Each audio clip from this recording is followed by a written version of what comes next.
Waalaikumsalam warahmatullahi wabarakatuh. Alhamdulillahirrahmanirrahim.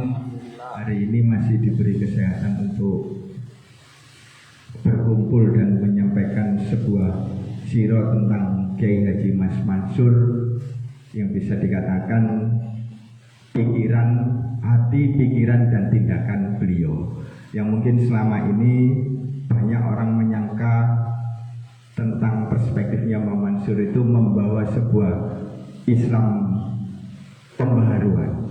Sebenarnya kalau bisa digarisbawahi itu Islam itu tidak pernah berubah. Tapi bagaimana caranya Mbak Mansur, Kiai Haji Mas Mansur bin Ahmad Marzuki ini membawa pembaharuan strategi. Bagaimana caranya Islam itu bisa masuk di peradaban modern. Jadi tidak hanya ketika Islam ini masuk di ranah-ranah tradisional, tapi beliau bagaimana mempelajari, melangkah dan bertindak, melakukan strategi memasukkan Islam pada era-era modern. Ketika pada waktu itu memang pihak dari pemerintah Hindia Belanda memberikan nuansa-nuansa pendidikan itu hanya pada anak-anak atau keturunan dari orang-orang tertentu. Jadi memang sekitar tahun 1924 ini pemerintah Belanda membuat sebuah undang-undang dasar versi dari pemerintah Hindia Belanda itu tentang penggolongan warga negara di hadapan hukum. Jadi memang ada 3 golongan di situ. Yang pertama adalah warga Eropa, pihak VOC dan antek-anteknya dan teman-temannya. Yang kedua adalah Timur Asing. Jadi Timur Asing ini adalah keturunan Arab dan orang-orang yang berasal dari timur. Yang ketiga adalah warga pribumi.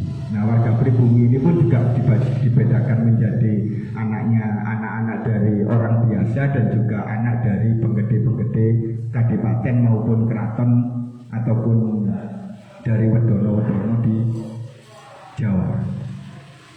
Jadi sangat disayangkan kalau kita berpikir bahwasanya apa yang dibawa oleh Kiai Haji Mas Mansur itu sangat bertolak belakang dengan apa yang dilakukan oleh Rasulullah pada waktu itu. Tapi bagaimana caranya seorang Kiai Haji Mas Mansur ini memasukkan Islam dalam versi modern di bidang pendidikan, organisasi, dan kemaslahatan umat. Mungkin untuk lebih lanjutnya tentang hati, tindakan dan pikiran Kiai Haji Mas Mansur tentang moderat, pola pikir moderat itu akan disampaikan oleh Bapak Arfan Fahmi ya. Beliau juga dosen ITS ya. Insya Allah beliau teman sejawat dari Bu Endar. Ya monggo saya persilakan waktunya untuk Kang Arfan Fahmi. Bismillahirrahmanirrahim. Assalamualaikum warahmatullahi wabarakatuh. Waalaikumsalam warahmatullahi wabarakatuh. Alhamdulillahirabbil alamin. Wassalatu wassalamu ala asyrofil anbiya'i wal mursalin sayyidina Muhammadin wa ala alihi washabbihi ajmain. Para dulur sekalian, alhamdulillah hari ini pada Isya insyaallah tetap istiqomah di Langgar Dipo. Setiap Senin pada Isya itu ada pengajian sirah. Nah, ini sangat bermanfaat sekali agar kita tidak melupakan jasa-jasa pendiri-pendiri tanah air Nusantara Indonesia ini. Jadi memang nantinya konteks-konteks sirah di sini lebih banyak mungkin itu diisi oleh tokoh-tokoh yang memberi sumbangsih terhadap mulai dari berdirinya atau dari pembidanan berdirinya Indonesia, kemudian berdiri, kemudian merawat Indonesia sampai sekarang. Para dulur sedaya memang merawat itu jauh lebih sulit daripada membuat. Mendirikan satu bangunan itu akan lebih mudah.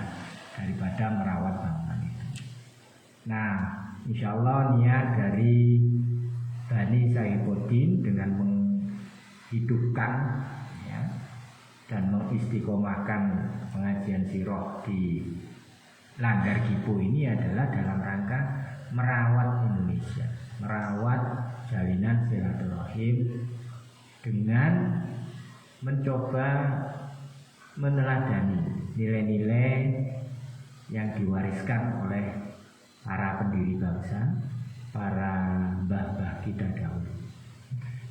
Baik, para dulur sekalian, di episode pertama saya sudah memperkenalkan diri. Saya ini Arfan Fahmi, cucu ya, saya itu anaknya Pak On, terkenalnya itu Anur Rafiq Mansur. Kemudian Pak On itu adalah salah satu anak dari Haji Mas Mansur. Jadi sebenarnya garisnya itu dari garis laki-laki, dan saya ini adalah cucu ya, cucu dari Haji Mas Mansur. Nah, memang walaupun cucu tapi kan tidak menangi basa Jawa ya, tidak menangi abah saya, karena abah saya meninggal itu 1978, nah, saya lahir 1971. Jadi beliau itu ketika itu saya masih berusia 7 tahun. Artinya 7 tahun itu SD. Mungkin kelas 1, ingat saya kelas 2 waktu itu. Saya sudah kelas 2 SD itu. Jadi memang tidak banyak. Apa yang saya ketahui adalah hasil dari penelusuran saya dari beberapa kajian-kajian seperti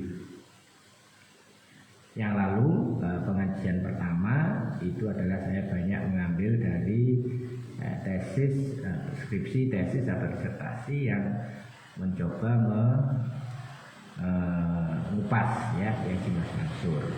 Kenapa demikian? Karena memang skripsi, tesis, dan disertasi itu karya ilmiah yang dipertahankan di sidang, sehingga ada semacam keabsahan gitu ya dari karya-karya tersebut. Para saudara sekalian, saya mulai karena temanya itu adalah nilai-nilai keteladanan. Yang pertama itu saya akan mengangkat kesederhanaan Haji Mas Mansur. Haji Mas Mansur itu sangat dekat dengan Soekarno, gitu ya, sangat dekat dengan tokoh-tokoh nasional, tetapi berbedanya begini. Saya mengutip ada seorang wartawan ya, dari Jepang, wartawan Jepang, namanya Kenzo Subsumi. Kenzo Subsumi ini wartawan Jepang dulu ya ketika penjajahan Jepang. Kenzo Subsumi ini bertanya pada Kiai Mas Mansur, gaya berpakaian Mas Mansur itu memang berbeda dengan pemimpin lain. Jika pemimpin lainnya itu mengenakan jas mewah, Mas Mansur lebih suka pakaian sederhana dan sarung. Sebaliknya, jadi di sarungnya itu ada sabuknya, dan sabuknya itu memiliki kantong untuk menyimpan barang-barang berharga, uang itu di situ. Nah, suatu ketika ada wartawan Jepang namanya Kenzo Subsumi bertanya kepada Mas Mansur, mengapa suka berpakaian model deso seperti itu, meskipun kedudukannya sudah tinggi. Ingat di waktu penjajahan Jepang, Kiai Mas Mansur itu menjadi salah satu anggota Putra. Putra itu suatu pusat gerakan yang dibentuk oleh Jepang sebenarnya untuk memobilisasi tenaga rakyat untuk kepentingan Jepang. Ya, itu awalnya gitu ya. Nah, tetapi di akhir Putra itu Mas Mansur mengundurkan diri karena tidak ada kesesuaian, ya, kecocokan dengan pemikiran yang orang-orang Jepang tersebut, dan posisinya digantikan oleh Ki Bagus Hadikusumo yang juga mantan PB ya, pengurus besar Muhammadiyah. Nah, ketika mendapat pertanyaan seperti itu, ya Mas Mansur tahu saja dan menjawab, memang pakaian saya ini selalu menjadi soal di mana-mana, hingga kawan-kawan saya akan memberi saya uang dan disuruhnya saya membuat jas dan celana yang bagus-bagus. Mungkin kiranya saya mau berpakaian jas dan celana jika terus-menerus saya didesak-desak. Jadi dipaksa oleh teman-temannya itu agar membuat jas setelan yang bagus gitu ya. Cuma saja saya yakin kalau saya bercelana modern, niscaya saya tak sanggup menjelaskan hitungan 5 dan 5, karena tentu otak dan pikiran saya tidak tenang lagi. Biarpun saya disebut kepala batu atau berbau besok, sudahlah, biarkan saja. Nah, artinya apa? Menjadi seorang yang berpikiran maju, berpendidikan tinggi, itu tidak perlu direpresentasikan dengan pakaiannya. Jadi ya kalau nyamannya itu sarungan, kopian, ya sudah itu saja lah. Itu lebih nyaman daripada pakai jas resmi yang harganya ratusan ribu bahkan jutaan. Jadi itulah sederhananya seorang Kiai Haji Mas Mansur sebagai sosok penting dan dalam pergerakan nasional Indonesia. Karena ada kejadian menarik juga diceritakan bahwa itu diceritakan oleh Sudarjo dalam bukunya Mas Mansur, Pembaharu Islam di Indonesia. Nah, ini juga akan menggoda kita, pembaharu Islam. Ya memang Islam itu ada yang lama apa ada yang baru gitu ya. Islam ya dari dulu seperti ini. Tapi ini bukunya ngomongnya begitu. Ya, pembaharu Islam di Indonesia. Suatu kali dalam Kongres Muhammadiyah di Medan, ada orang gemuk hitam berdiri di luar arena Kongres. Seorang anggota komite menghampiri orang tersebut dan menanyakan identitasnya jika belum punya. Diminta mengurus ke kepanitiaan. Anggota lomba tersebut menunjuk suatu tempat untuk mengurusnya. Orang itu diam saja dan menurut pernyataan dari anggota komite tanpa membantah. Nah, dia menuju tempat yang dituju itu dengan tenang. Belakangan diketahui orang yang ditegur itu adalah Mas Mansur. Anggota komite itu mukanya langsung biru hitam lantaran malu. Bagaimana tidak malu? Mas Mansur adalah salah satu pimpinan Muhammadiyah yang sangat diperhitungkan. Jadi dengan pakaiannya itu orang sampai tidak nyangka kalau ini adalah pimpinan gitu ya di Muhammadiyah. Jadi dari awal, karena mungkin di kajian pertama sudah saya jelaskan, Mas Mansur itu dari pondok ke pondok, yang dari Rosmo kemudian ke Demangan Madura dengan Yai Ode. Jadi memang sudah biasa berpakaian sarung, berkopiah sederhana. Jadi akan sulit disuruh berubah gitu ya. Ya, bukan keras kepala tapi nyamannya seperti itu. Itulah model-model kesederhanaan Kiai Haji Mas Mansur. Baik, kalau durur sedoyo, satu lagi itu tadi kesederhanaan. Yang kedua adalah Kiai Mas Mansur itu orangnya tegas. Ya, tegas itu artinya jika sudah tidak cocok, tidak sesuai dan sudah tidak bisa dimusyawarahkan, ya sudah pasti beliau akan mengundurkan diri. Ya, gampangannya begini, kalau ana bolak bundeli apa ya benang kusut gitu ya.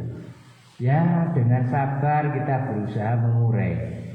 Tapi kalau sudah tidak bisa diurai ya sudah wis gak iso iki wis kudu di. Nah, dengan terpaksa harus diputuskan ya dipotong. Nah, kira-kira seperti itu. Nah, contohnya di mana?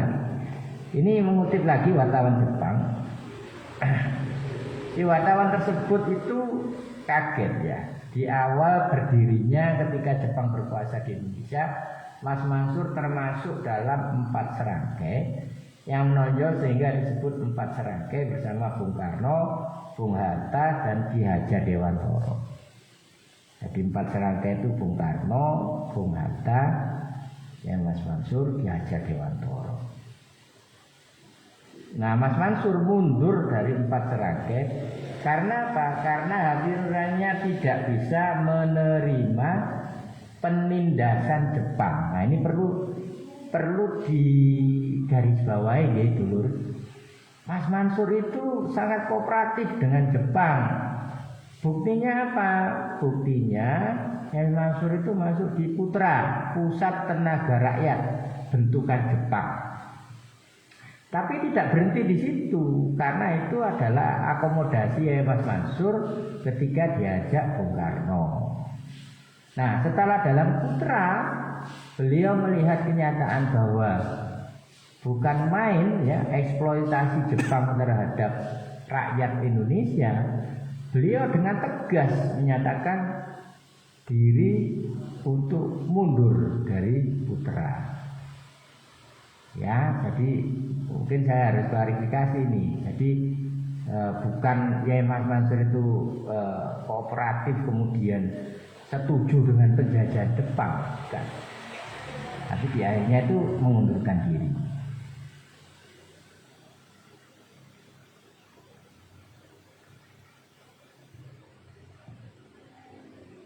Ya.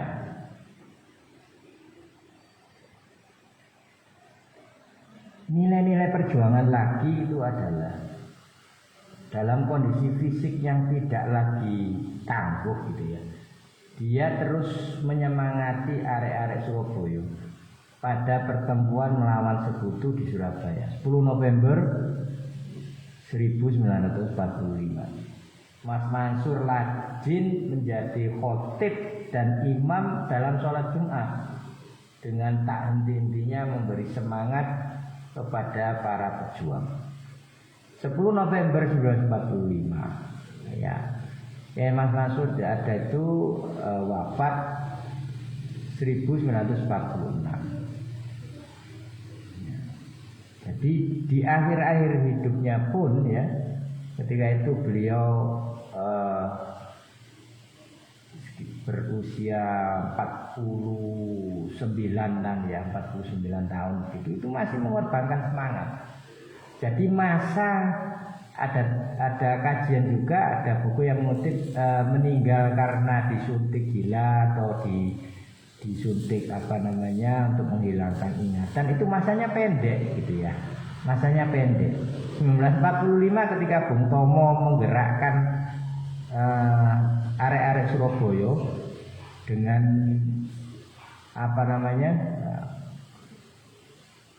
bukan komando jihad, apa yang di Jombang itu yang resolusi jihad itu, yang Mas Mansur terus berkhotbah dalam kesempatan Jumat dan kesempatan berkumpul mengobarkan semangat rakyat Surabaya untuk berani mempertahankan dari serbuan nikah gitu ya. Nah, karena itu Mas Mansur tidak menghiraukan ancaman dan desingan peluru. Mas Mansur rajin mendatangi kelompok-kelompok muda yang bertugas di Palang Merah untuk memberi semangat perjuangan.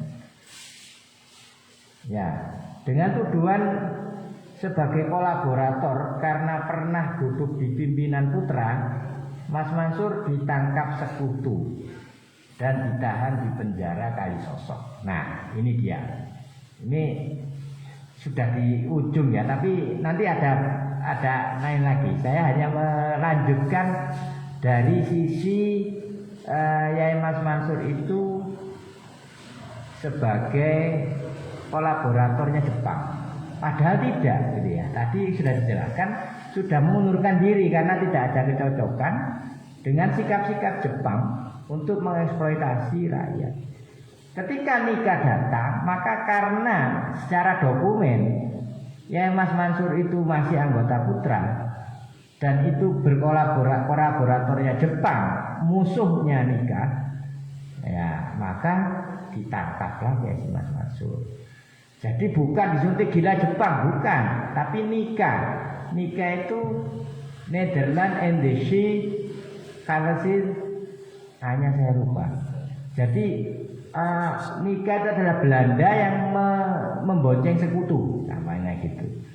Ya, jadi ditangkap sekutu karena perjuangannya yang sangat gigih.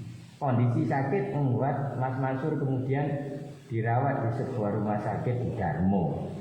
Mas Mansur meninggal dalam sempi tanpa ada orang yang menemani saat-saat terakhirnya 24 April 1946.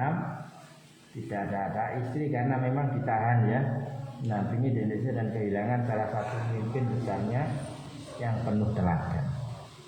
Oke, kita bisa melihat. Jadi ketika berkobarnya perang Surabaya, November, mulai Oktober, November mulai Yamato ya. Hotel apa Yamato sekarang? Majapahit ya, Majapahit. Sampai rentetan peristiwa di Surabaya sampai Desember, itu ya memang masih beraktivitas di sana. Nah, baru awal-awal tahun 1946 nikah sudah mulai cukup kuat ya, karena waktu itu pemerintahan sudah bergeser ke Yogyakarta ya, karena Presiden Jakarta sudah diduduki nikah. Nah, itulah salah satu keteladanan bahwa Kiai Mas Mansur itu tegas dan menyatakan diri keluar dari Putra. Karena apa? Melihat Jepang itu ternyata memanfaatkan pusat tenaga rakyat itu untuk kita kenal dengan istilah Romusa. Nah, itu Kiai Mansur tidak setuju, karena itu keteladanan yang disampaikan. Jadi tadi sudah ada dua, pertama sederhana, yang kedua itu tegas. Ya. Yang ketiga, dulur sekalian, kenapa sederhana? Memang masa kecilnya Yai Mas Mansur itu belajar agamanya itu dari pondok ke pondok. Dari ayah beliau Yai Mas Ahmad Marzuki, kemudian belajar di pesantren Dorsmo, kemudian belajar dengan Yai Muhammad Toha sebagai gurunya tahun 1906. Mas Mansur berusia 10 tahun dan beliau dikirim ayahnya ke pondok pesantren Demangan. Ya, ini sudah saya awal tadi hanya untuk mengulas saja. Bangkalan Madura, di sana beliau mengkaji Al-Quran dan mendalami kitab Alfiyah ya, Ibnu Malik kepada Kiai Khalil Bangkalan. Belum lama beliau belajar di sana, kemudian Kiai Khalil meninggal dunia hingga Yai Mas Mansur meninggalkan pesantren itu dan pulang ke Surabaya. Setelah itu belajar ke Mekah dan Mesir.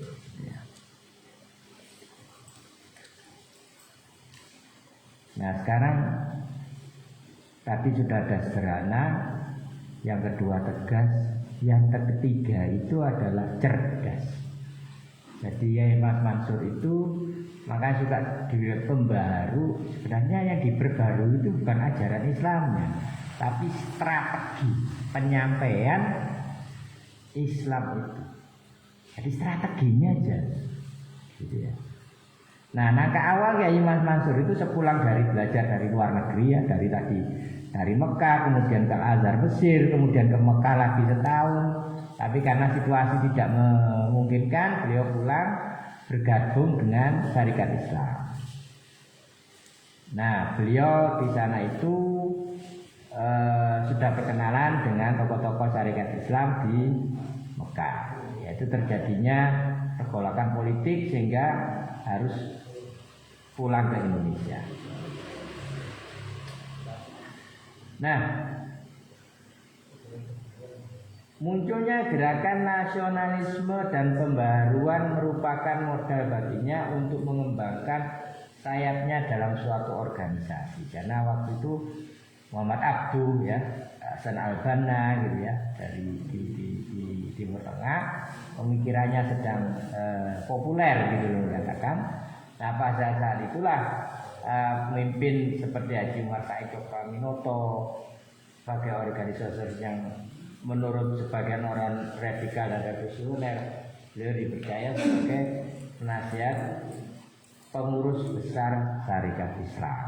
Jadi Haji Umar Said Cokroaminoto itu yang nulis itu Belanda, HOS Cokroaminoto. Jadi kesannya itu kan orang apa ya? Orang nggak ngerti agama. Padahal HOS itu adalah Haji Umar Said, itu jelas nama Islam gitu ya. Karena kalau kita baca-baca buku sejarah SD, gitu ya, SMP, tulisannya HOS Cokroaminoto. Jadi orang kenanya Cokroaminoto. Haji Umar Saidnya nggak kena. Nah, itu juga perlu, ya itu tadi lah, disampaikan gitu ya, disampaikan agar tahu. Gitu ya. Nah, karena tadi itu sangat cerdas dan strategis dan open minded. Open minded itu dengan punya apa? Keterbukaan pemikiran, ya. Sudah saya singgung di awal di pengajian pertama itu tentang taswirul afkar. Jadi taswirul afkar itu adalah bentukan Yai Mas Mansur membuat majelis diskusi bersama Yai Abdul Wahab Hasbullah. Ini yang perlu, ini yang harus kita pegang ya bagi Yai Mas Mansur Yai Wahab Hasbullah ini di awal-awal mudanya itu memang bersama-sama gitu ya. Dan diberi nama taswirul afkar, artinya cakrawala pemikiran. Terbentuknya majelis ini diilhami oleh masyarakat Surabaya yang diselimuti kabut kepolotan. Masyarakat sulit diajak maju, bahkan mereka sulit menerima pemikiran baru yang berbeda dengan tradisi yang mereka pegang. Jadi taswirul afkar ini merupakan tempat berkumpulnya para ulama kiai Surabaya yang sebelumnya mereka mengadakan kegiatan pengajian di rumah atau di langgar, di surau masing-masing gitu ya. Jadi lagi-lagi upaya Yai Mas Mansur untuk ayo diskusi bareng. Ya, diskusi bareng. Jadi kiai-kiai yang ada pengajian di langgar-langgarnya, di masjid-masjid dikumpulkan di situ diskusi bagaimana strateginya agar masyarakat itu bisa menerima Islam ya, dan tidak berpegang pada tradisi-tradisi terus gitu ya. Nah, masalah-masalah yang dibahas di situ berkaitan dengan masalah-masalah yang bersifat keagamaan murni ya. Sampai masalah politik perjuangan melawan penjajah dan sebagainya. Nah, dalam konteks kekinian ini sangat penting. Anggap saja surau, langgar-langgar itu adalah pondok-pondok pesantren kita sekarang gitu ya. Forum-forum diskusi kita sekarang. Nah, itu harus ada forum diskusi besar gitu ya mungkin ya. Kalau niru ininya ya, niru strateginya ya Mas Mansur.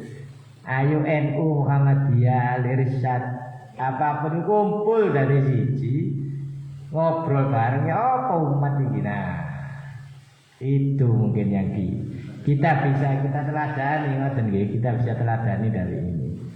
Nah, aktivitas taswirul afkar ini mengilhami lahirnya berbagai aktivitas lain di berbagai kota. Seperti di Darun Nahdo Al-Waton ya, kebangkitan tanah air yang diserahkan pada pendidikan. Sebagai kelanjutan dari Nahdo Al-Waton itu Yai Mas Mansur Yai Ahmad Abdul Wahab Hasbullah itu mendirikan madrasah yang bernama Ritab Al-Waton, jadi mimbar tanah air. Kemudian madrasah Al-Alwaton, warga tanah air di Wonokromo, dan Alwaton juga cabang di Gresik juga ada, juga Alwaton yang petunjuk tanah air di Jombang juga ada. Jadi di situ kalau kita lihat nama-namanya mesti waton, tanah air gitu ya. Ya Indonesia ini maksudnya, karena tanah air kita itu Indonesia. Jadi basis pemikirannya adalah tanah air. Ya, bukan golongan saya, golongan kamu itu bukan golongan saya, itu sudah harus. Kalau kita masih balik gitu, kita setback ya, kita balik lagi sebelumnya Mas Mansur kan gitu.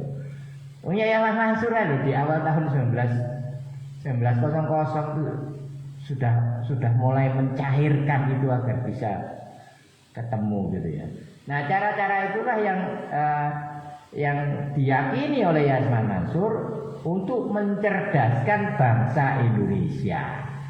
Nah, ini jadi mencerdaskan bangsa Indonesia dan berusaha mengajak mereka untuk membebaskan tanah air dari belenggu belanja penjajah. Pemerintah sendiri tanpa campur tangan bangsa lain, itulah yang mereka harapkan. Jadi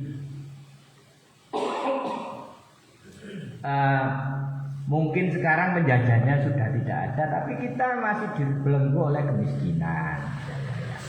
Kita masih dibelenggu oleh kebodohan. Banyak sekali kalau kita lihat ya, sekarang itu saya prihatin. Setiap lampu merah pasti ada orang ngamen. Dulu tidak ada. Setiap pertigaan sepi nggak sepi pasti ada polisi cepek. Artinya apa? Pengangguran banyak. Nah itu kan harus menjadi musuh bersama. Jadi diskusi ya apa carane? Orang Islam ini berdaya secara ekonomi, kan gitu ya, secara pendidikan. Nah itu yang diperlukan. Nah taswir al-askar itu merupakan wadah diskusinya, atau boleh dikatakan sebagai rujukan dari solusi-solusi permasalahan yang merembet pada masalah-masalah khilafiyah, ijtihad dan mazhab.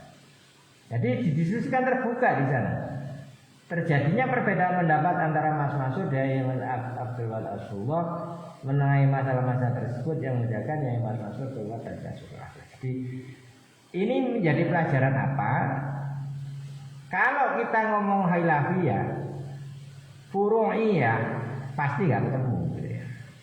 Dari dulu itu. Kalau ngomong cabang ibadah, siji nggak kunut, siji nggak ati, siji jar, siji sir, isbas malahnya, itu ya nggak ketemu. Tapi kalau kita tarik ke permasalahan umat, permasalahan sosial umat, insya Allah pasti ketemu. Gitu ya. Nah sifat selanjutnya itu adalah Mas Mansur itu sering jadi pelopor. Saya tadi ngobrol dengan Mas Asul. Salah satu pelopornya itu adalah mendirikan ini. Kalau di Muhammad orang-orang Muhammadiyah pasti kenal dengan Majelis Tarjih. Sekarang Majelis Tarjih dan Tajdid gitu ya. Nah itu gara-gara apa? Tahun 1927. Jadi Yai Mas Mansur masuk Muhammadiyah itu 1921. Masuk organisasi Muhammadiyah, kemudian arti jelasnya dalam Muhammadiyah itu membawa angin segar, memperkokoh keberadaan Muhammadiyah sebagai organisasi pembaruan. Nah, di situ ada dikutip dari dari Panji Masyarakat bahwa Yai Ahmad Dahlan pernah ngomong jangan khawatir Muhammadiyah di Jawa Timur karena sapu kawat Jawa Timurnya sudah masuk Muhammadiyah. Ya tahun 1927 ketika ada sidang tanwir di Pekalongan itu Yai Mas Mansur karena seringnya banyak perbedaan pendapat ya di luar arena, maka Yai Mas Mansur itu mengusulkan untuk membuat satu majelis. Nah majelis itu dikenal sampai sekarang itu Majelis Tarjih. Ya kalau orang Muhammadiyah itu pasti kenal output ya hasil dari Majelis Tarjih itu namanya HPT. Himpunan Putusan Tarjih. Nah itu di sana tuh banyak yang mulai putusan-putusan yang berkaitan dengan akidah, berkaitan dengan syariah, ada semua di HPT itu. Ya. Jadi ketika kita berselisih, berdiskusi, ayo kumpul, ada arenanya, gitu ya.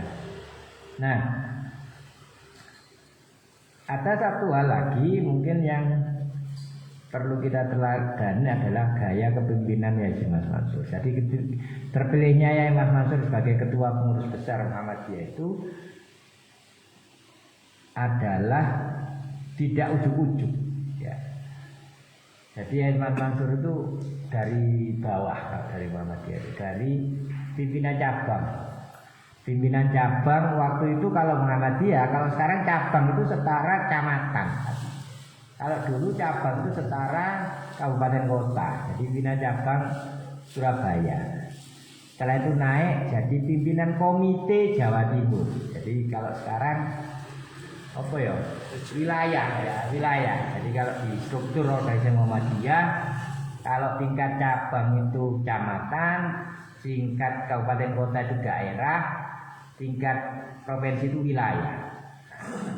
Baru pada tahun 1938 insya Allah ya, 38 benar ya, 38 itu Yai Mas Mansur dipercaya, 37 sorry, 37 sampai 1943, jadi 6 tahun itu dipercaya menjadi pengurus besar ya. Dulu Muhammadiyah itu seperti itu, pakai PB. Sekarang PP. PP pimpinan pusat. Dulu masih pengurus besar. PB Muhammadiyah. Nah, di situ apa? Jadi kita bisa lihat, jadi 21 masuk 10 tahun 30 berarti sekitar 16 tahun ya. Dari pertama kali masuk Muhammadiyah sampai menjadi PP Muhammadiyah itu perlu waktu 16 tahun. Berarti tidak serta-merta, tidak instan. Gitu ya. Nek jarine saiki tidak apa arane tidak direncanakan. Sekarang kan kalau menduduki jabatan-jabatan tertentu itu wis di planning gitu ya. 4 tahun aku kudu iki. Makanya sekarang saya harus ini. Nah, modelnya saya kayak ngono. Tapi kalau dulu enggak, ya bisa sampean aku nih kepilih yo, gak kepilih yo gitu. Jadi tidak ada apa iya ambisi rekayasa gitu. Cukup lama ya 16 tahun baru bisa. Nek saiki kan modelnya anak ketua partai jadi ketua partai ngono kan ya, Warisan. iya. Waduh iki umum iki anak kiai dadi gus ngono kan. Jadi dia itu enggak semudah itu gitu ya. Oke. Nah, gayanya itu salah satu ini ya. Ini saya ada satu suasana yang kita bisa ambil teladan. Suasana yang berkembang pada saat itu adalah ketidakpuasan angkatan muda Muhammadiyah terhadap kebijakan pengurus besar Muhammadiyah yang terlalu mengutamakan pendidikan. Nah, ini bukan masalah Muhammadiyah, tapi kita coba apa sih yang bisa kita ambil dari sikap Yai Mansur waktu itu? Yaitu hanya mengurusi persoalan sekolah-sekolah Muhammadiyah saja, tetapi melupakan bidang tabligh, penyiaran agama Islam. Jadi angkatan pemuda Muhammadiyah saat itu berpendapat bahwa pengurus besar Muhammadiyah hanya dikuasai oleh 3 tokoh saja, yaitu Kiai Haji Hisham, ya, ketua pengurus besar, kemudian Yai Haji Muhtar, wakil ketua, dan Yai Haji Suja sebagai ketua majelis PKU. Dulu itu singkatannya PKU itu adalah Pertolongan Kesejahteraan Umum. Sekarang jadi ya kalau tidak salah di Jalan Yai Mas Mansur ini ada PKU juga gitu ya. Ya. Jadi dulu itu Pertolongan Kesejahteraan Umum, sekarang itu singkatannya lupa ya. Pusat Kesejahteraan Umum atau apa gitu ya. Nah, tapi tetap itu majelis di Muhammadiyah.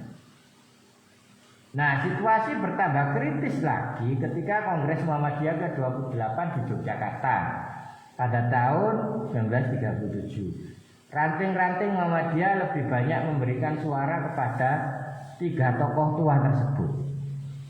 Ini sudah produk politik internal Muhammadiyah gitu ya. Tapi tidak apa-apa, kita bisa belajar dari situasi. Nah, kelompok muda di lingkungan Muhammadiyah semakin kecewa. Namun setelah terjadi dialog, ketiga tokoh tersebut ikhlas mengundurkan diri. Ini juga perlu diteladani. Jadi ketika walaupun ya sudah terpilih dan didukung oleh ranting-ranting. Ranting dulu itu setara kecamatan yang punya wakil ya. Ketika sekarang kan bukan kongres ya, tapi muktamar. Nah, itu sampai, tapi sekarang muktamar itu cabang ya. Kalau ranting itu setingkat kelurahan sekarang kalau di struktur Muhammadiyah. Nah, diusulkan menjadi ketua pengurus besar Muhammadiyah, namun ia menolak. Jadi Ki Bagus Hadikusumo diusulkan. Nah, Kyai Ajit waktu itu juga menolak ketika dihubungi oleh ketua pengurus besar Muhammadiyah. Perhatian pun diarahkan pada Yai Mas Mansur, Konsul Muhammadiyah Jawa Timur daerah Surabaya. Pada mulanya Mas Mansur menolak.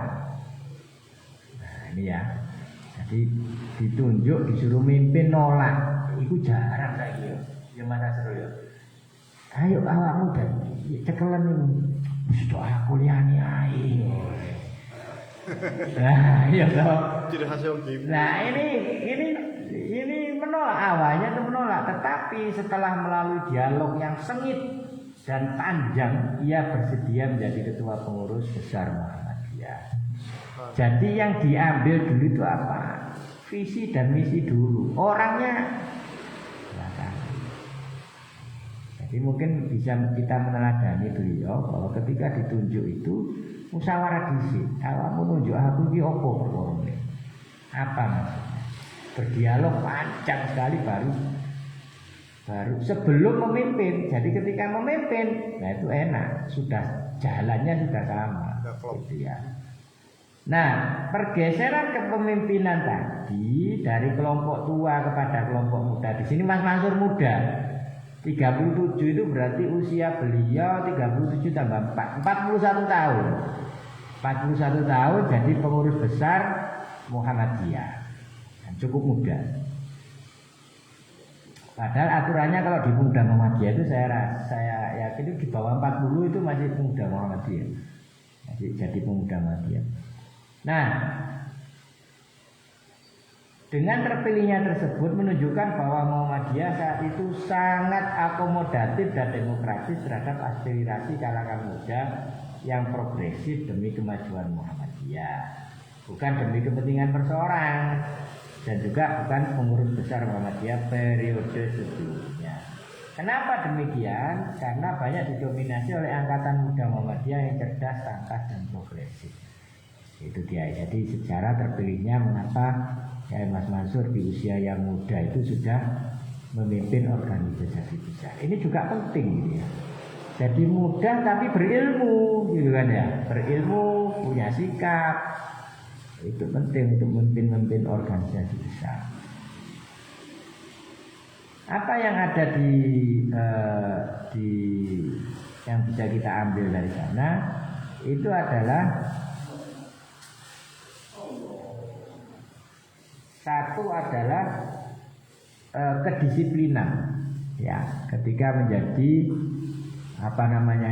pengurus besar Muhammadiyah. Jadi pertama di sini dinukil dari tulisannya skripsi di UIN Kalijaga, Sunan Kalijaga, bahwa ketika Yai Mas Mansur menjadi pengurus besar Muhammadiyah bertindak disiplin dalam berkoordinasi, termasuk sidang-sidang pengurus besar Muhammadiyah selalu dilaksanakan tepat waktu dan tidak pernah molor.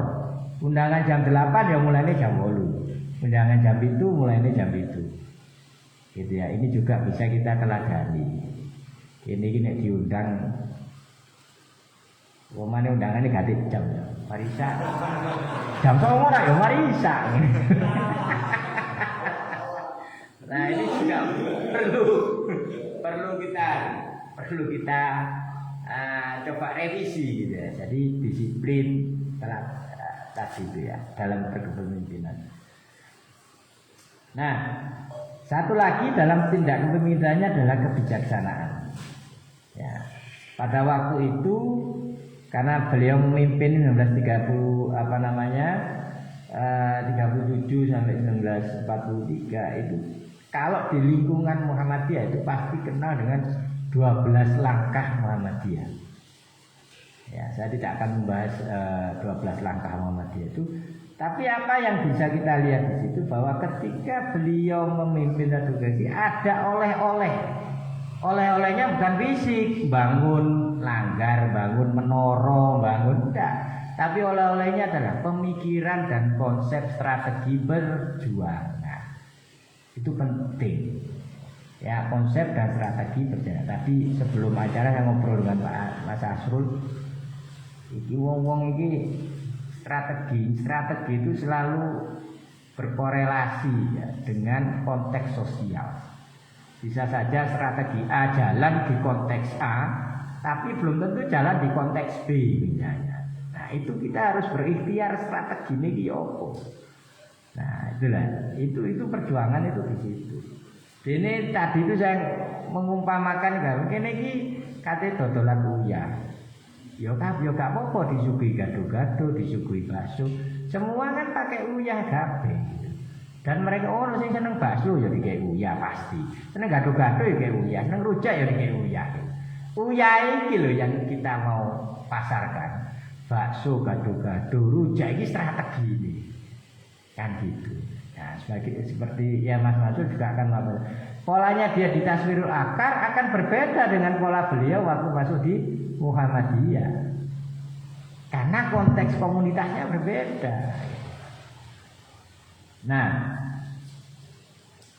ini ada lagi dalam tadinya Mas Mansur tidak ragu untuk mengambil kesimpulan tentang hukum bank, yakni haram, tetapi diperkenankan, dimudahkan dan dimaafkan selama keadaan memaksa untuk itu. Beliau berpendapat bahwa secara hukum bunga bank adalah haram, tetapi beliau melihat bahwa perekonomian umat Islam dalam kondisi sekarang, dalam konteks itu membantukan. Sedangkan ekonomi perbankan saat itu sudah menjadi suatu sistem yang kuat di masyarakat.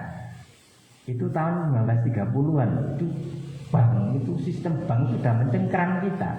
Tidak hanya sekarang sih, saiki bank lu akeh, gak saiki tok rek, zaman biyen iku bank itu sudah mencengkram kita. Jadi telat nek kene ngomong iku bank riba haram ya. Zaman biyen iki ya wis ngono. Zaman biyen wis ngono. Nah, ini kalau keadaan darurat dalam tanda kutip ya Mas Mansur, maka kondisi perekonomian umat semacam itu semakin turun secara drastis kalau kita berkonfrontasi dengan sistem. Dengan demikian, dalam kondisi keterpaksaan, ya, terpaksa tersebut dibolehkan untuk memanfaatkan perbankan guna memperbaiki kondisi perekonomian umat Islam. Nah, sekarang sudah ada bank syariah kan gitu ya. Ada bank syariah mandiri, BNI macam-macam, ada bank muamalah sudah banyak. Iku pun seorang sing gawe di mana kan ngono kan sistem perekonomian. OJK-ne bro-bro, otoritas jasa moneter. Sehingga iki ngono ya. Artinya pola-pola konsep-konsep seperti ini dari dulu itu wis. Nah, tinggal kita strategi menyikapinya itu.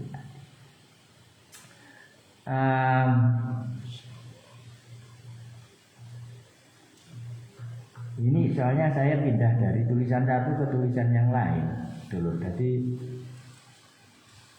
satu lagi ini yang belum tersampaikan. Ini sudah, ini final sudah. Nah, ini mungkin yang agak anu ya. Iya, agak rotok-rotok apa ya, sensitif gitu ya. Jadi coba saya ngupas perpolitikan ya si Mas Mansur. Dalam perpolitikan ya Mas Mansur dalam umat pada saat konteks umat Islam yang begitu terdesak oleh cengkeraman penjajah, banyak melakukan gebrakan. Sebagai ketua pengurus besar Muhammadiyah, Mas Mansur sebenarnya sudah banyak terlibat dalam berbagai aktivitas politik umat Islam. Ya, setelah menjadi ketua perguruan pengurus besar Muhammadiyah, beliau melakukan gebrakan politik yang cukup berhasil bagi umat Islam dengan memperkaya berdirinya Majelis Islam A'la Indonesia (MAI) bersama Yai Hasyim Asy'ari. Iki perlu digarisbawahi, iya toh. Yai Hasyim Asy'ari itu tokoh apa jenenge ya, pionir, pendiri macam-macam itu. Yang Mas Mansur itu pengurus besar Muhammadiyah. Saya itu pernah lihat video kalau tidak salah tahun 2016 atau 17 ketika Gontor ulang tahun ke-95 atau 96. Di situ ketemu Yai Din Samsudin dengan Allahyarham Hasyim Muzadi. Iku saja nih, saya lihat video itu nangis saya. Ya Allah, andai seperti itu, alangkah indahnya Indonesia gitu ya. Iya kan? Dan ini terjadi. Dia itu terjadi deh kayak gini gitu. Gitu ya kan, kayak kita perlu itibar itu. Coba sih apa yang bisa kita pelajari dari itu. Nah, MAI itu ada Yai Mas Mansur dari Muhammadiyah, ada Yai Hasyim Asy'ari, ada Yai Abdul Wahab Asbullah. Mungkin panjenengan masih ingat Taswirul Afkar itu juga Yai Wahab Asbullah masuk, tapi Yai Mas Mansur keluar karena tidak cocok. Tahun 1920-an. Tapi balik mana? Ketemu mana di satu forum, tidak masalah. Yang berkonflik udah pikiran kita. Ukhuwah tetap gitu, tetap silaturahim tetap. Itu yang harus bisa kita teladani, dulur sedaya. Jadi saya berharap di Langgar Gipo ini jadi forum-forum koyok ngene gitu. Paling enggak dari kecil-kecil, ayo sing biasa saling menyalahkan, saling menuduh, saling mengklaim, ngobrol bareng santai. Nah, itu ya harapan saya itu. Nah, jadi ada satu dari Muhammadiyah, dua dari NU. Beliau juga memperkasai berdirinya Partai Islam Indonesia (PI) bersama Pak Dr. Sukimah sebagai pertimbangan atas sikap non kooperatif Partai Zakat Islam Indonesia. Jadi karena dari PSI tidak cocok. Demikian pula ketika Jepang berkuasa di Indonesia, Man Mansur dalam 4 serangkai tadi itu, tapi akhirnya keluar.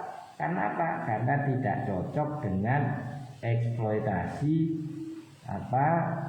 Jepang terhadap rakyat Indonesia dan digantikan oleh Ki Bagus Hadikusumo. Ki Bagus Hadikusumo juga mantan PB Muhammadiyah.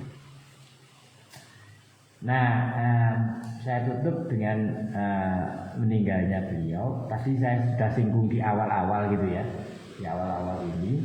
Jadi karena beliau itu dianggap sebagai agennya Jepang, sehingga nikah ketika berkuasa di Indonesia itu akhirnya beliau ditangkap oleh tentara nikah dan dipenjarakan di Kalisosok dan di tengah-tengahnya perang kemerdekaan.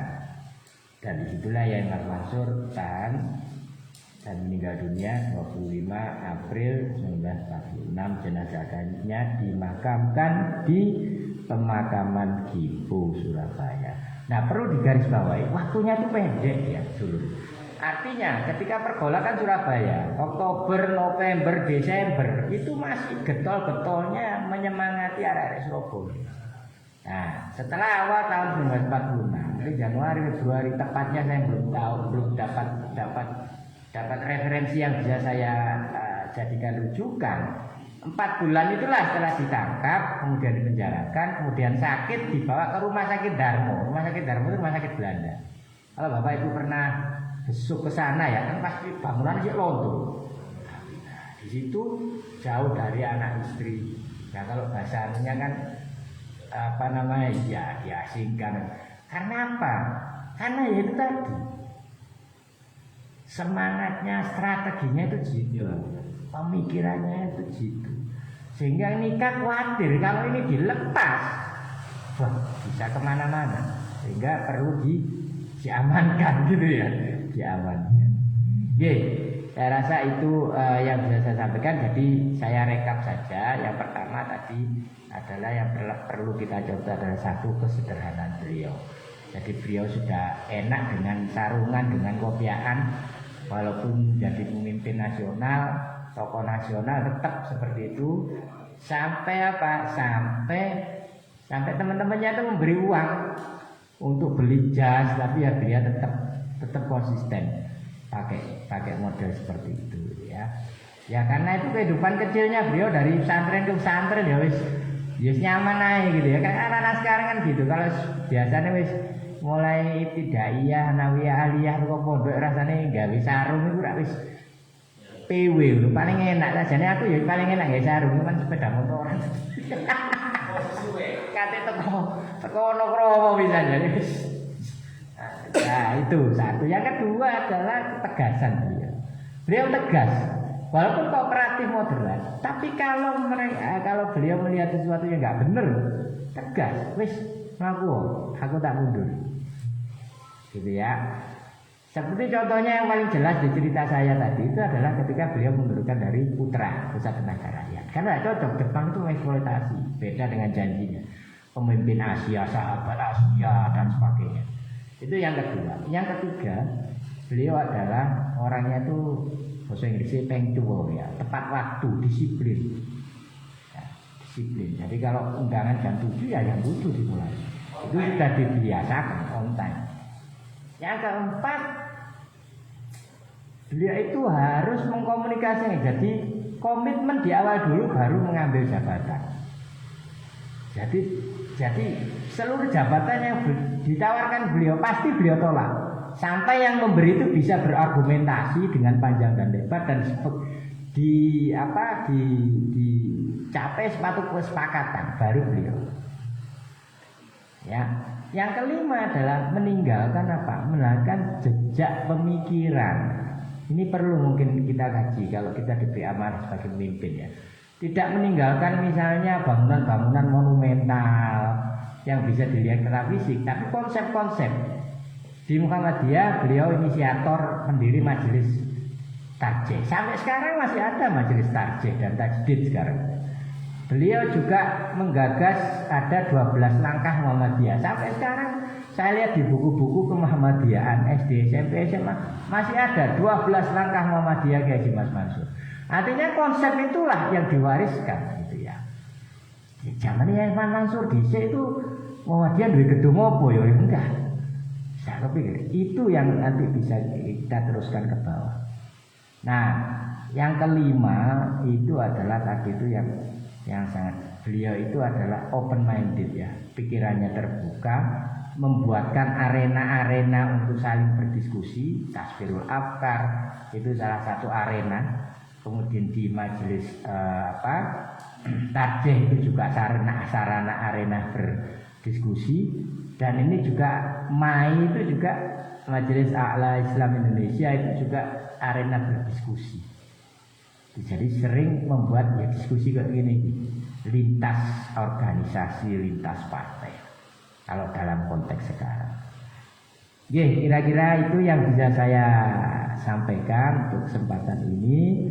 Terima kasih dulur sedoyo sudah mengikuti kajian ini. Saya tutup, wabillahi taufiq wal hidayah. Assalamualaikum warahmatullahi wabarakatuh. Terima kasih pada Yai Arfan ya, telah menyampaikan hati, tindakan dan pikirannya Mas Mansur, Kiai Mas Mansur selama beliau hidup. Mungkin dari Abah Khotib ada suatu masukan tentang Kiai Haji Mas Mansur.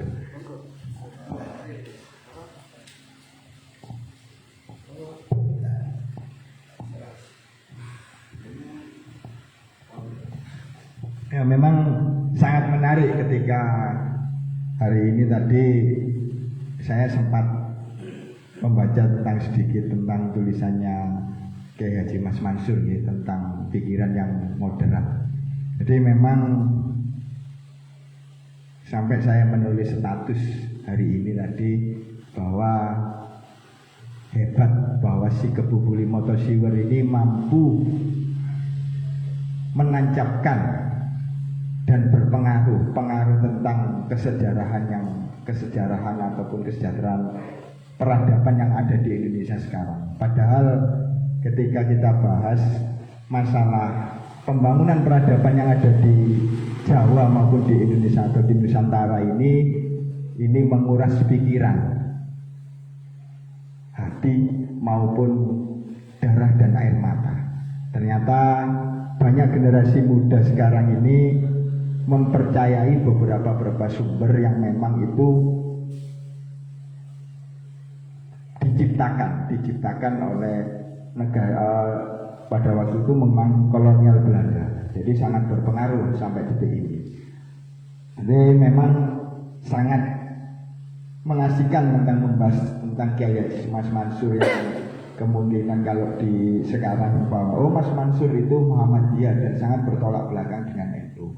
Tapi beliau ini pernah meninggalkan sebuah konsep-konsep pemikiran bahwasanya sebuah kesederhanaan itu tetap ada suatu penghormatan.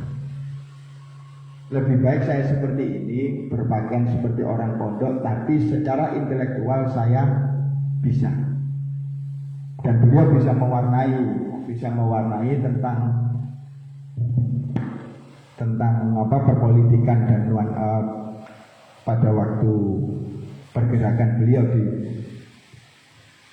dalam membahas maupun mewarnai proses kemerdekaan. Terus yang kedua, masalah beliau sangat bijaksana dan tegas. Ini memang ada beberapa hal yang patut digarisbawahi tentang bijaksana dan tegas ini, karena beliau adalah orang pondokan, ya. Jadi tidak luput dari yang namanya aturan-aturan dan dari syariat yang pernah beliau pelajari sendiri. Jadi kalau memang tidak cocok ini tidak ada yang namanya bid'ah. Tapi beliau ini mencoba untuk melangkah, memasukkan sebuah strategi yang modern. Bagaimana caranya Islam ini bisa masuk ke ranah pendidikan yang formal? Itu yang pertama. Yang kedua, masalah kemaslahatan sosial juga dan masalah politik. Nah, kalau bisa digarisbawahi, kenapa kalau dulu itu orang mondok itu pakai hanya kita berhadapan dan duduk di lantai. Tapi ini coba dirubah oleh Mas Mansur. Kiai Mas Mansur ini coba merubah di bahwasanya sesuatu hal itu tidak ada yang bid'ah, terkecuali sesuatu hal itu bermanfaat dan punya faedah dan punya kegunaan. Kalaupun yang namanya kursi itu digunakan untuk meja, itu digunakan untuk belajar, kursi itu digunakan untuk duduk, manfaatnya sangat besar. Seperti itu. Jadi memang pola-pola pikir Mas Mansur ini sampai detik ini menghilami saya bahwasanya pola pikir moderat ini juga tradisional itu harus dijadikan satu. Bukan berarti ketika perbedaan antara NU dan Muhammadiyah ataupun dengan organisasi yang lainnya itu sekarang ini malah menjadi sebuah perpecahan. Karena memang NKRI ini disusun maksudnya NKRI ini ada ketika itu adalah perjuangan bukan hanya pada zaman 1900-an, tapi memang ini sudah ditancapkan oleh para aulia ataupun wali yang datang ke Jawa. Contoh kedisiplinan tadi. Kedisiplinan ini kalau di kitabnya Mbak Mayang Madu itu memang kedisiplinan dalam segala hal, baik itu dalam masalah ibadah ataupun masalah organisasi atau apapun. Ini coba diberikan oleh Kiai Haji Mas Mansur sendiri. Terus ngomong masalah komitmen menjabat. Jadi memang harus ada alasan yang tepat. Kalaupun Kiai Haji Mas Mansur ini harus menempati sebuah jabatan.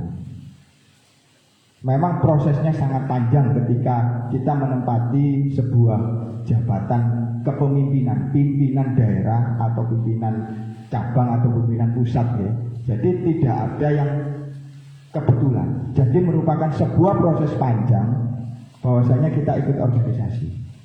Itu harus proses berpikir, juga proses kita mengikuti organisasi, bukan ketika kita punya uang ataupun yang kalau sekarang bisa dibilang adalah kos politik sangat besar, ya. Kos politik itu sangat besar sehingga setan nomor 3 terus Gus Dur niku setan nomor 3. Setan sing rebutan kursi. Nah itu. Memang filosofi dasar tentang kepemimpinan atau apapun harus meninggalkan sebuah konsep berpikir bagaimana caranya organisasi ini bisa berjalan menyesuaikan waktu, bukan disesuaikan waktu, menyesuaikan waktu. Jadi pola pikir organisasi ini harus berjalan sesuai waktu. Jangan demi waktu kayak lagunya Ungu, tapi perhatikan waktu. Apa yang harus dilakukan organisasi tersebut dalam sebuah fenomena tertentu.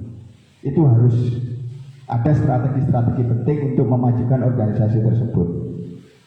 Terus masalah open minded. Nah, open minded ini sangat ada hubungannya dengan yang namanya pembentukan forum-forum ataupun musyawarah, ya, akhirnya tujuan musyawarah untuk mufakat. Jadi memang tidak ada yang harus diperdebatkan, tapi apa yang harus dimusyawarahkan untuk memunculkan sebuah strategi bagaimana yang baiknya. Jadi intinya itu kita rapat, kita musyawarah, kita buat forum untuk membuat sebuah strategi bagaimana baiknya. Itu seperti itu. Tapi kalau sekarang beda nasab, beda pemikiran, beda organisasi, wis royoan bener maksudnya. Itu royoan bener. Jadi tidak ada yang bener itu. Kebenaran hanya kebenaran hakiki hanya milik Gusti Allah. Nah, makanya ketika adanya di Mas Mansur mencoba berpikir secara demokratis, Muhammadiyah maupun NU mencoba demokratis, ini memang belum tentu seorang yang muda itu punya pikiran yang tidak mampu. Tapi bisa dibilang wong tua itu ya belajar nang arek enom. Begitupun sebaliknya. Tapi kalau sekarang ya apa carane wong tua itu luwe bener tak arek, belum tentu. Ini soalnya ini bisa saya kaitkan dengan proses antara iblis dengan Nabi Adam, ya. Jika nyembah itu boten purun. Tapi seharusnya bukan masalah iblis dengan yang namanya Adam, ya. Tapi pola pikir yang dikembangkan oleh anak muda ini mungkin bisa mengisi. Jadi saling mengisi antara orang tua dan anak, generasi muda dengan generasi tua. Terus saat ini contoh Soekarno pada waktu 45 itu umur berapa? Sing tuwa tesik wonten sedanten. Lah apa Soekarno kok dipilih? Karena memang Soekarno ini punya pikiran yang progresif revolusioner. Seperti halnya Mas Mansur. Beliau ditunjuk sebagai seorang pimpinan, tapi harus bisa punya argumen yang kuat sehingga beliau mampu. Memang sangat mengasihkan dengan namanya Kiai Haji Mas Mansur ini selama ini. Coba kita telusuri bahwa sejarah yang ada di Surabaya ini didasarkan oleh cerita dan dari anak cucunya sendiri. Dicoba seperti itu. Selama ini kan ini hanya periwayatan yang tidak tentu sumbernya seperti itu. Akhirnya kita ngomong Kebubule Motosliwer atau cerita-cerita yang dikembangkan oleh Belanda sampai hari ini. Jadi memang Mas Mansur ini sangat mengasihkan. Perbedaan tidak dijadikan sebuah perpecahan, tapi beliau malah dengan perbedaan ini saya bisa belajar. Itu yang saya bisa simpulkan bahwasanya hari ini keluarga Gipo ini yang di situ ada Kiai Haji Mas Mansur, Hasan Gipo, Kiai Ahmad Marzuki itu meninggalkan sebuah konsep. Entah itu konsep ukhuwahnya atau kekeluargaannya, konsep tentang Islam moderat itu yang bagaimana, pergerakan dan strategi Islam itu yang harus bagaimana menghadapi perkembangan zaman. dados anak putune Rasulullah niki kula anggap nggih sedaya niki anak putune Rasulullah. Niku kudu cerdas. Ini saya teringat ketika Yai Fahmi cerita tentang antara perbedaan Kiai Wahab Wasbulo dengan Mas Mansur tadi, itu saya teringat dengan Sayyid Muhammad Siddiq dengan Raden Paku. Syiar Islam ini yang harus bagaimana? Bukan berarti dakwah dan syiar Islam ini dikembangkan dengan cara Timur Tengah, tapi mengikuti budaya. Sama dengan Kiai Haji Mas Mansur. Bagaimana kita mengikuti perkembangan pola pikir beliau, disesuaikan dengan yang namanya modernitas. Apa yang ada, fenomena dan fakta yang terjadi ketika adanya kolonial tersebut. Dan saat ini fenomena nasab ini, padahal Kiai Haji Mas Mansur sudah memberikan pelajaran kesederhanaan perbuatan, bukan yang namanya ilmu rupa atau yang namanya harta ataupun nasab sampai hari ini yang diinginkan oleh Allah dan Rasulullah. Itu tidak seperti itu. Tapi apa yang bisa kita perbuat hari ini, itulah yang diperbuat oleh Kiai Haji Mas Mansur. Itulah yang diperbuat oleh Hasan Dipo. Itulah yang dibuat oleh Kiai Wahab Hasbulo, Hasyim Asy'ari. Jadi memang detik ini kita harus belajar sama mereka-mereka. Tidak harus berpikiran kolot. Kita harus open minded, terbuka. Kiai Haji Mas Mansur menanggalkan yang namanya kesayyidannya, alim ulamanya, hanya untuk kemaslahatan umat. Bagaimana caranya Indonesia ini bisa merdeka. Hanya itu. Kalaupun sudah merdeka, bagaimana caranya kita mewarnai kemerdekaan itu? Ya memang alhamdulillah ya, akan kita kupas di Langgar Dipo ini. Monggo menawi sinten sing ngisi ataupun menceritakan siro-siro wali, akan memunculkan sebuah konsep pemikiran tentang sang tokoh. Jadi memang ini akan disimpulkan dan akan ditulis bahwasanya Surabaya ini harus punya sejarah dan cerita. Surabaya ora bodo tenar, jenenge sampun sangar kok. Nyantai mawon. Nggih, ngapunten menawi wonten lepate kula ataupun menyinggung perasaan dari kalangan-kalangan yang memang tidak berkenan, nggih kula ngapunten. Bahwasanya Allah itu Maha Pemaaf. Apakah kita sebagai manusia tidak juga sebagai seorang pemaaf? Saya akhiri, wallahu muwaffiq ila aqwamit thoriq. Wassalamualaikum warahmatullahi wabarakatuh.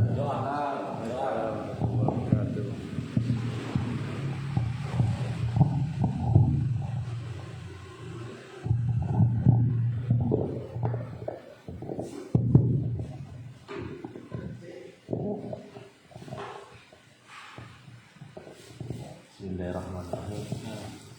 Ila hadratin Nabi Mustafa Muhammadin sallallahu alaihi wasallam wa ala alihi wa sahbihi wassalatu wassalamu alaihi wa khususnya rohi jadinya Mas Mansur azwaji wa dzurriyyati wa ikhwani wa abai wa sunnahuri wa ila bi syafaati Rasulullah. Al-Fatihah. Bismillahirrahmanirrahim. Alhamdulillahirabbil alamin arrahmanir rahim maliki yaumiddin. Iyyaka na'budu wa iyyaka nasta'in ihdinas siratal mustaqim siratal ladzina an'amta 'alaihim ghairil maghdubi 'alaihim waladdallin. Bismillahirrahmanirrahim. Allahumma shalli ala sayyidina Muhammad wa ala ali sayyidina Muhammad. Allahumma shalli ala Muhammadin fil awwalin wa salli wa sallim ala sayyidina Muhammadin fil akhirin wa salli wa sallim ala sayyidina Muhammadin fil akhirin wa salli wa sallim ala sayyidina Muhammadin fi kulli waqtin wa hin wa salli wa sallim ala sayyidina Muhammadin fil mala'il a'la ila yaumil alhamdulillahil alamin. Allahumma shalli ala sayyidina Muhammadin salatan tunjina biha min jami'il ahwali wal afat wa taqatilana biha jami'al hajat wa tutahhiruna biha min jami'is sayyi'at wa tarfa'una biha inda ala darajat wa tuballighuna bi aqsal hayat min jami'il khairati bil hayati wa badan wa salamatan katsirah. Allah waftah abwaab rahmatik wa sur sultana muslimin اللهم أعز الإسلام والمسلمين وأهلك الكفرة والمشركين ربنا ظلمنا أنفسنا وإن لم تغفر لنا وترحمنا لنكونن من الخاسرين ربنا هب لنا من أزواجنا وذرياتنا قرة أعين واجعلنا للمتقين إماما اللهم اجعلنا وذرياتنا من أهل العلم والأهل والخير اللهم اجعلنا وأولادنا من أهل العلم وأهل الخير ربنا آتنا في الدنيا حسنة وفي الآخرة حسنة وقنا عذاب النار سبحان ربك رب العزة عما يصفون وسلام على المرسلين والحمد لله رب العالمين. الفاتحة.